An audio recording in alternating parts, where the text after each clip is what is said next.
अच्छा सर, मैं जो बेटर सेंस प्रिवेल कर जाए, किस बुनियाद पे आपको इसकी उम्मीद है? क्योंकि आज तक के जो टैक्टिक्स हैं बोथ पार्टीज की जानिब से, वो तो कशीदगी की जानिब जा रहे हैं। पाकिस्तान की एफर्ट्स अपनी जगह, चाहे वो अमेरिकन एम्बेसडर से मिलना हो, चीनी एम्बेसडर से मिलना हो, ईरानियन एम्बेसडर से बात करनी हो, तो वो क्या यील्ड इन कर सकेंगे पाकिस्तान की सालिसी की एक दफ़ा फिर ये बैठ जाएं से एक दफ़ा आखिरी बार? देखें,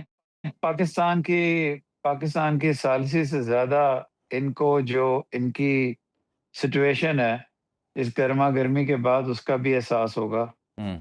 कुछ बेहतर साइंस भी आए हैं। हम्म। एक तो ये कि वो सज़ाए मौत जिन ख़वातीन को देनी थी, ट्रंप साहब के मुताबिक उनके ऊपर ईरान ने समझौता इस तरह किया है कि वो कुछ को छोड़ दिया है और कुछ को सज़ाए मौत से बचा लिया। ये कोई छोटा स्टेप नहीं है हम्म। ईरान के लिए।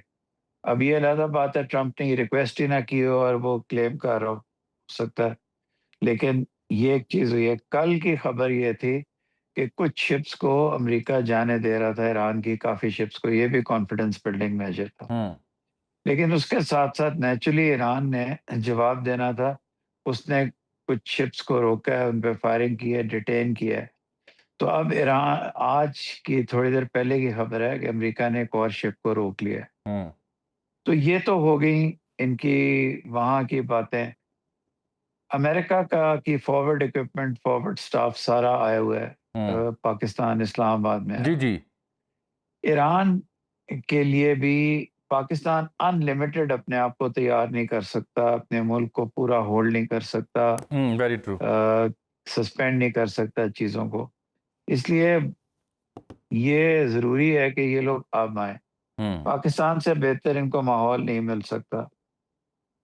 जो थोड़ी-सी बुरी बात हुई है, वो ये हुई है कि जो ईरान है, वो हमारी ओवर ईगरनेस और हमारी बहुत ज़्यादा अमन की तरफ हमारे आने को उनके कुछ सेक्शंस ने गलत नज़र से भी देखा है हम्म। और वो शायद ये देखते हैं कि हमारा कोई अपना इंटरेस्ट है, हमारा कोई इंटरेस्ट नहीं है। नहीं नहीं, बिल्कुल हमने बिल्कुल। उनसे तेल लेने की खातिर ये नहीं कर रहे। हमें पता है कि इस जंग का कोई भी नतीजा निकल सकता है। ना हमें उनसे कोई इकोनॉमिक असिस्टेंस चाहिए, हम्म। ना यूजुअली उनसे कभी हमें मिली है। हम्म। हम सिर्फ ईरान की टेरिटोरियल सॉवरेनिटी को, उनकी हुकूमत, उनके अवाम को बचाना चाहते हैं। किसी तरह एग्रीमेंट करवा के उनके लोगों को एक बेहतर मुस्तकबिल अपने भाइयों को देना चाहते हैं। Very true. और हमें अमेरिका के साथ भी कोई श्योरिटी नहीं है हम्म। कि हम उनकी हमेशा के लिए गुड बुक्स में जाएँगे। हमारी लीडरशिप को पता है कि ये उतार-चढ़ाव आते रहते हैं। हम्म। तो हमने जो कुछ किया है वो सिर्फ़ एक जनरलाइज़्ड मॉरल और बेटर सेंस के लिए किया। Very true.